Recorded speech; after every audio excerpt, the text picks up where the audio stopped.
We've been through the 4 stages of the startup tactics methodology. There's a few things that I want you to remember as you employ these tactics moving forward. First is that this is a highly iterative process. We're taking the experimentation mindset, the scientific method, defining hypotheses, defining our variables, designing experiments, running experiments, and then coming back with data to inform the next experiment that we are to run. We need to be constantly iterating, not just in what we do in the tactics, but also in our business plan from disciplined entrepreneurship. Every experiment that we run will give us more data that we can actually use to revise the business plan overall. Ultimately, you've learned a lot of skills from going through these different tactics. Those are the different hats that you have to wear as an entrepreneur. Those hats will change over the course of time. You are the founder, the CEO or the CTO or the COO. You are the graphic designer, the VP of recruiting. You are the head of finance. You are the chief revenue officer, VP of sales. You are all of these different roles. It's your job to know now, with just enough to be dangerous in each of these functional areas, when to take one hat off and put another hat on as you continue to build the business. But also remember that you are an entrepreneurial leader. And what that means is that as you acquire more resources and you expand your team, it's going to be your job to take hats off. While you do a lot of work in the early days to get the early traction, you will need to focus on leading the team that will do all of these things. And above all else, I want you to remember that employing these tactics should be done with impact in mind. Yes, we build a pro forma of building up a business that has a significant amount of revenue, but at the end of the day, we are not profiteers. We are entrepreneurs who seek to have an impact in the world around us, to do good in the world. So employ these tactics for good. Now, let's recap. What have we been through so far? We started with our foundations, looking first at setting really good goals to make sure that we are using our limited time as entrepreneurs as efficiently as possible. Then we moved on from goals into the systems that we can use to track our progress towards those goals. With these foundations in place, we moved on from foundations to market testing.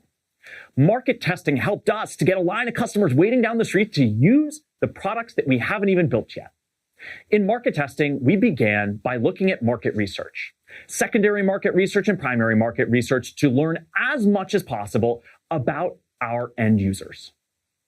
From market research, we moved on to generating the assets that would communicate the value that we want to provide to those end users in as little time as possible, and to set ourselves up for success as we moved on into the next 2 tactics. We leveraged those assets in our first marketing campaigns that were designed to be rapid, produce as much data as possible, and to be as inexpensive as we can. We ran these mousetrap experiments to validate our end user profile and to validate that the persona we're targeting is in fact the correct one, and that the value proposition we believe they want is in fact what they do. From the marketing tactic, we went into sales, conducting outbound outreach to different individuals in our decision-making unit to see what data we can produce that validates we have the right approach. Again, here in market testing, with the goal of coming back with real customers, real people out in the world who we don't know yet that actually want the value we can create for them. Once we wrapped up market testing, we've got that line of customers, we moved on to product development.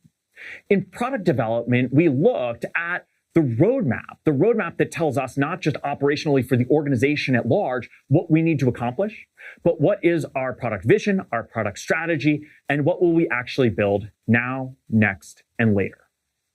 With the product roadmap, we were then prepared to move on to product design. Product design, which would help us to actually build the first version of the product without engineering anything at all. With that design, we moved from sketch to mock-up, and with those sketches and mock-ups, we began the user testing process. Continuing on with what we learned in market testing about conducting market research, but with a more product-oriented approach. iterating on the designs before we moved on to engineering. Engineering the actual product. Engineering the product, building the simplest possible version, our minimum viable business product, with as little technology as possible so that we can continue to iterate without incurring a significant amount of expense or time. Now, with our foundation set, the market testing done, and our product developed, we moved on into resource acquisition. Resource acquisition helped us as entrepreneurs to go and get more of our most precious resources, time and money, now that we have traction. In the resource acquisition phase, we looked at legal, how to incorporate the business, split up equity, and some of the other legal considerations we'll have as an organization. We then moved on to finance, entrepreneurial finance, building out that pro forma that helps us look 5 years into the future to see what's possible and to create a storyline that we'll use in our pitch deck. That's of the sales that we will have, the staff that we will need to achieve those metrics, and all the other expenses that we will incur to determine how much money we actually need to raise in the fundraising tactic.